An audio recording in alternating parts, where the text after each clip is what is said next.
আসতে পারি? নাতিটা বড় শরীর খারাপ, তাই কদিন আসতে পারিনি। রূপা কোথায়? ঘরে আছে তো?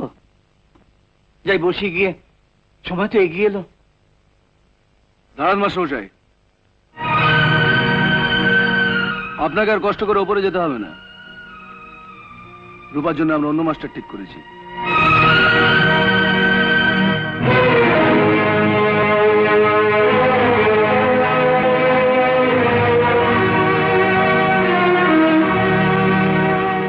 আপনি কিছু মনে করবেন না মাস্টার মশাই, ব্যাপারটা হলো এর সঙ্গে বোধহয় আপনার ঠিক আলাপ নেই। এ হচ্ছে শেখর, আমার ভাবি জামাই। ওর ইচ্ছেতেই, মানে এই প্রতিযোগিতায় জেতার ওপর রূপার জীবনের অনেক কিছু নির্ভর করছে। তাই আর কি, প্রতিযোগিতার পর আপনি যেমন শেখাচ্ছেন তেমনি আবার শেখাবেন। না না না,